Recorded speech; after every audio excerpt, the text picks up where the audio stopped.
I never thought I would be telling a story like this.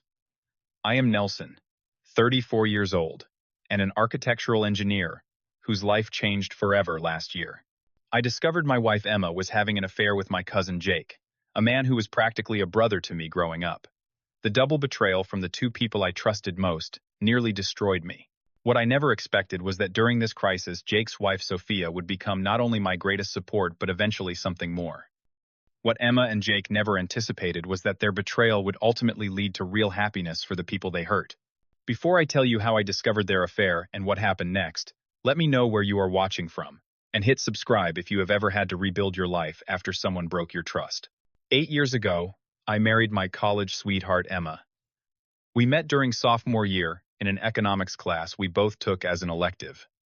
I was immediately drawn to her confidence and quick wit. After 3 years of dating, I proposed on a hiking trip to her favorite mountain overlook. The wedding was everything we had dreamed of, surrounded by family and friends who believed in our future together. We settled into a comfortable suburban life outside of Boston. My career at Anderson and Pike Architects took off with promotions coming steadily as I developed a reputation for innovative, sustainable designs. Emma found success too, climbing the ranks at a digital marketing agency until she became an executive overseeing major client accounts. From the outside, we had it all: the renovated colonial house, financial stability, and respect from our peers. Jake had been more than just my cousin throughout our lives. Only 13 months apart in age, we were raised more like brothers than cousins. Our mothers were sisters who lived just 3 blocks apart, so we shared everything growing up: baseball teams, camping trips, summer jobs, even double dates in high school. He was the best man at my wedding, and I never questioned his place in my life. 4 years ago, Jake married Sophia. I stood beside him as his best man, returning the favor from my own wedding. Sophia was an art teacher with a warm personality that complemented Jake's more outgoing nature. She had an amazing eye for design and color that I always admired professionally. The four of us quickly became a tight unit, getting together at least twice a month for game nights or dinners. We spent holidays together, took an annual summer vacation to Jake's family cabin in Maine, and celebrated each other's accomplishments. Looking back, I can see the first subtle signs that something was changing, though I missed them completely at the time. Emma became increasingly critical of small things about me: the way I loaded the dishwasher, how I dressed for social events, even my laugh. Her phone became an extension of her hand, and she guarded it fiercely, always keeping it screened down and taking calls in another room. The late nights at work multiplied with vague explanations about client emergencies or deadline crunches that I never questioned because I trusted her completely. I blamed myself for the growing distance between us. Maybe I was working too much. Perhaps I had become complacent in our relationship. I tried everything to reconnect: surprise date nights at restaurants we loved, weekend getaways to places from our early dating years, thoughtful gifts that referenced inside jokes or special memories. When these efforts fell flat, I even suggested couples therapy, which Emma immediately dismissed as unnecessary. Around this time, Emma and Jake discovered a shared interest in fitness that neither had shown before. They both joined the same CrossFit gym and began training together 3 mornings a week before work. Emma would come home energized, talking about personal records and workout challenges while showering.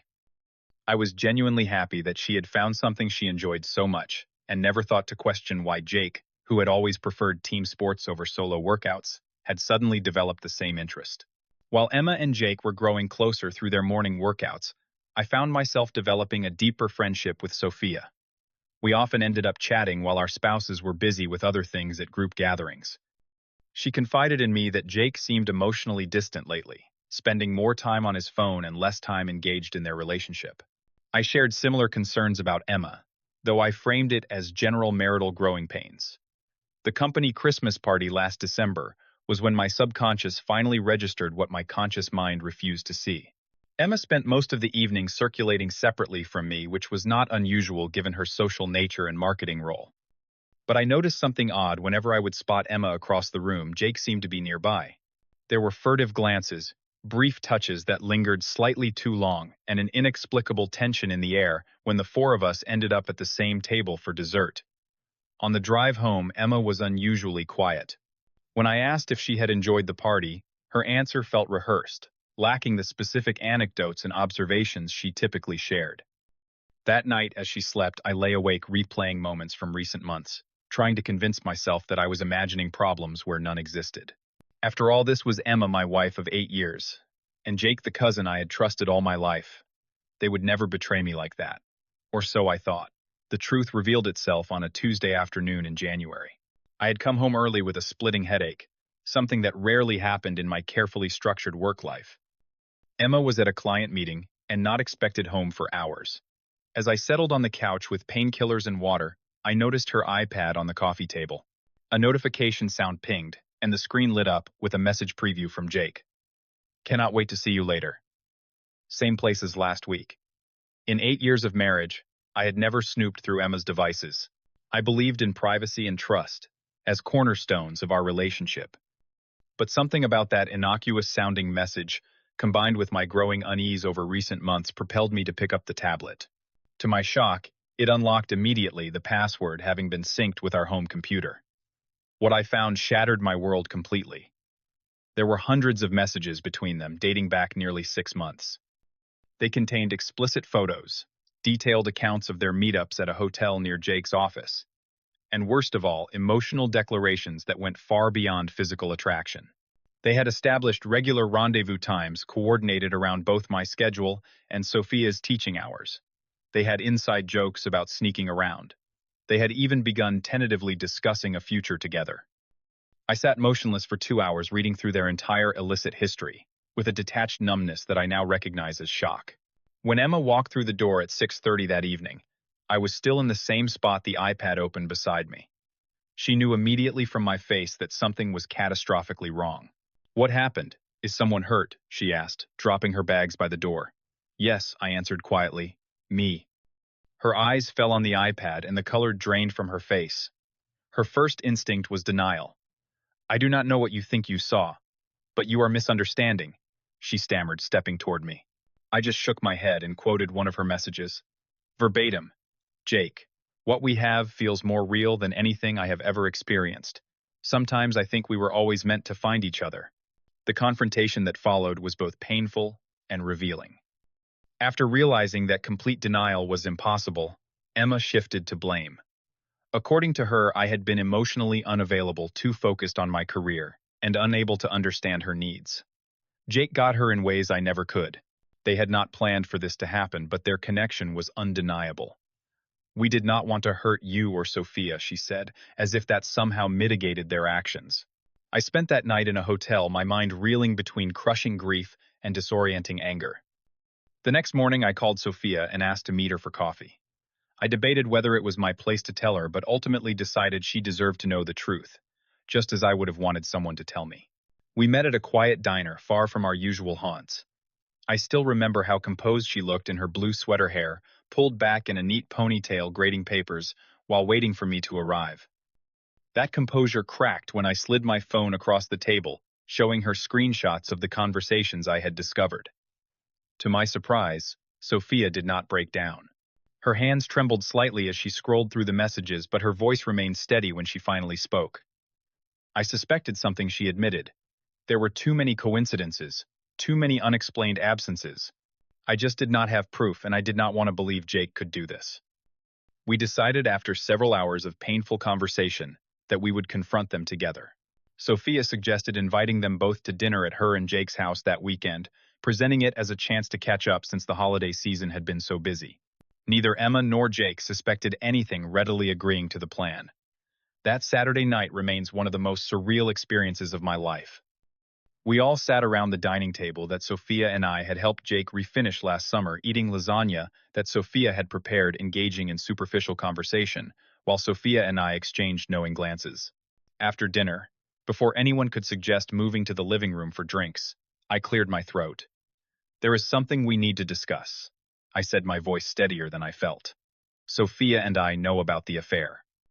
The shock on their faces quickly gave way to something else, relief. It was as if they had been waiting to be discovered, tired of the deception, but unwilling to end it themselves. What followed was perhaps the most shocking part of the evening.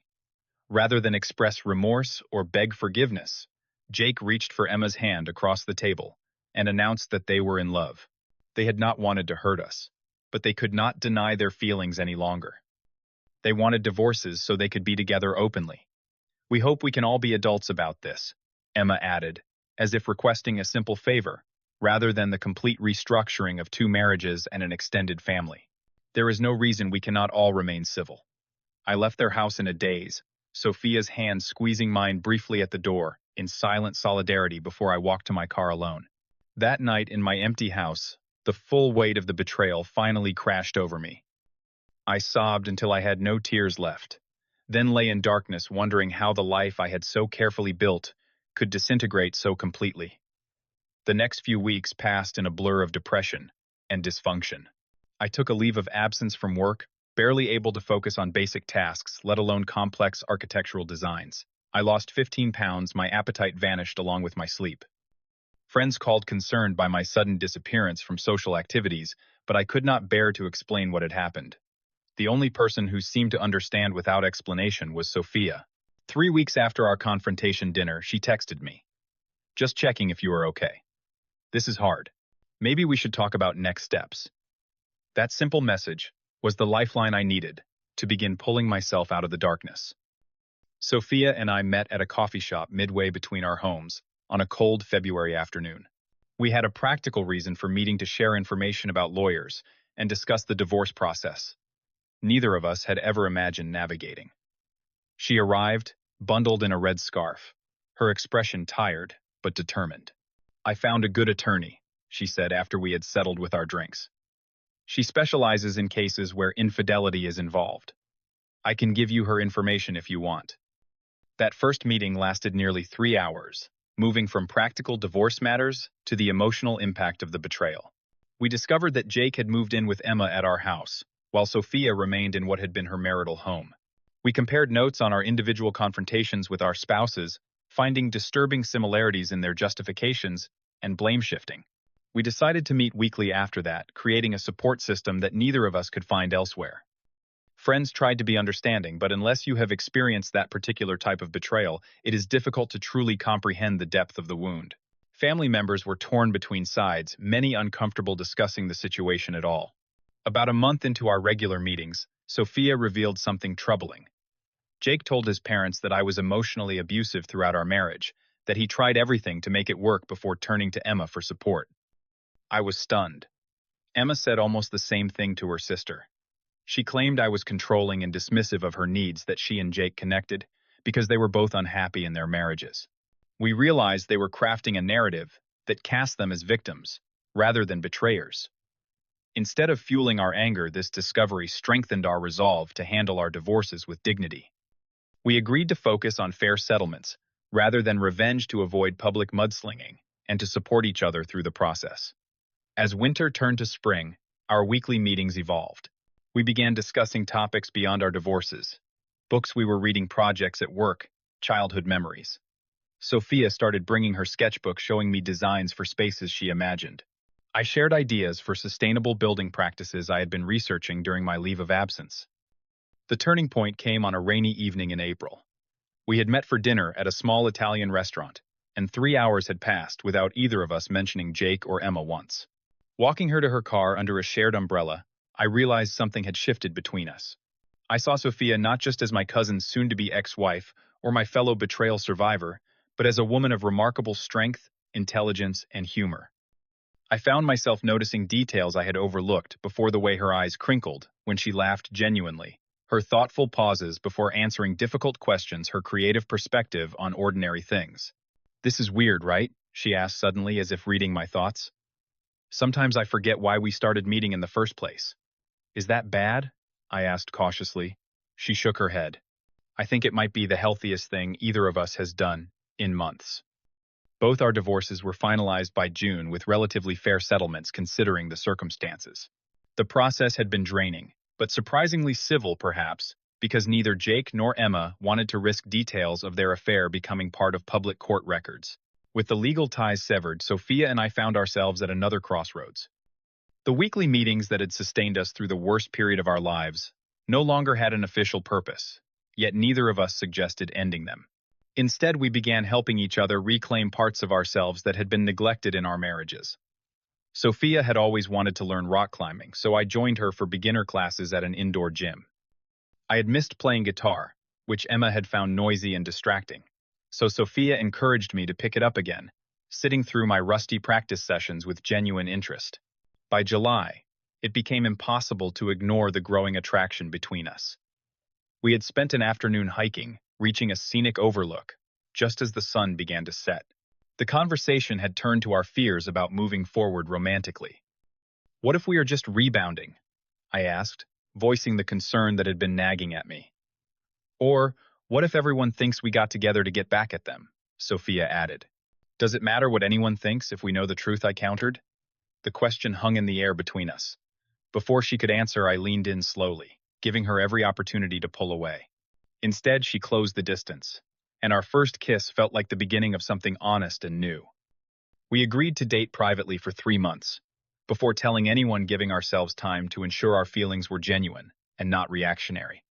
Those summer months were healing in ways I never expected.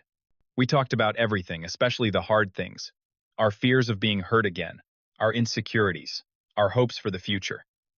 For the first time, I understood what true partnership felt like. The test came in September when we encountered Jake and Emma at a restaurant downtown. The awkwardness was palpable as they approached our table, their expressions a mix of surprise and discomfort. So you two, huh? Jake said, his attempt at nonchalance falling flat. Yes, Sophia replied, simply neither apologetic nor provocative.